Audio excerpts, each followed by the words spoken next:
Top quality और consistent performance के लिए सिर्फ सिल्वर पंप नाम याद रखना।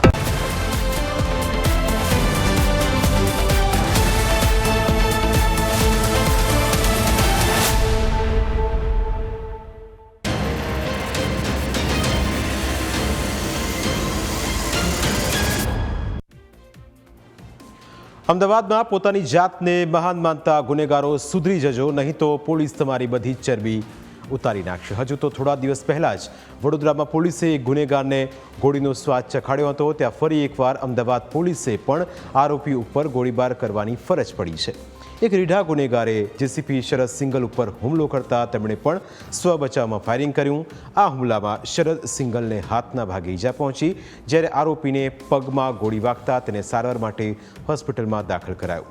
ક્રાઇમ બ્રાન્ચના પીઆઈ ધાસુરાને બાતમી મળી હતી કે રેડો ગુનેગાર કલીમ ચંડોળાનો રહેવાસી છે અને તેણે 4 હથિયાર મંગાવ્યા છે, ચંડોળાની એક ઝૂંપડીમાં મૂકેલા છે। બાતમીના આધારે પીઆઈ ધાસુરાએ ત્યાં રેડ કરી। આ દરમિયાન આરોપી ઝડપાયો અને સાથે 4 હથિયાર પણ મળી આવ્યા। ત્યારબાદ તેનું પંચનામું કરવામાં આવ્યું। આ દરમિયાન બન્યું કે અમદાવાદ ક્રાઇમ બ્રાન્ચના જેસીપી શરદ સિંગલ પણ એ જ વિસ્તારમાંથી પસાર થતા હતા, એટલે તેમણે પણ ઘટના સ્થળની મુલાકાત લેવાનું વિચાર્યું। તેઓ ઘટના સ્થળ પર પહોંચ્યા અને આરોપીનું ઇન્ટ્રોગેશન શરૂ કર્યું। તે વખતે બાજુમાં પડેલા ચપ્પુ વડે તેણે શરદ સિંગલ ઉપર જીવલેણ હુમલો કર્યો। આ હુમલો ખૂબ જ ઘાતક હતો।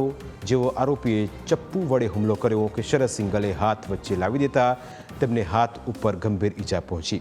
ત્યારબાદ તરત જ તેમણે પોતાની જાતને સંભાળીને પીઆઈ ધાસુરા પાસેથી રિવોલ્વર લઈને આરોપીના પગ ઉપર ગોળી મારી।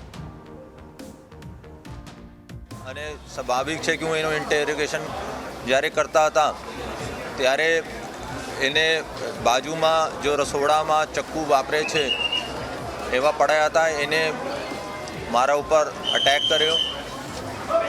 એને જો અટેક કર્યો અહીંયા ગરદન પાસે અટેક કરવાની કોશિશ કરી। હું સ્વાભાવિક રીતે મારા બોડીનો રિએક્શન મારા હાથ ડાબા હાથ ઉપર કર્યો અને ત્યાંથી કટ અંદર કર્યા અને એને जो भी कहिए कि इन्हें 2-3 बार ત્યાં કટ માર્યો અને પછી બહુ એગ્રેસિવ થઈ ગયા હતા।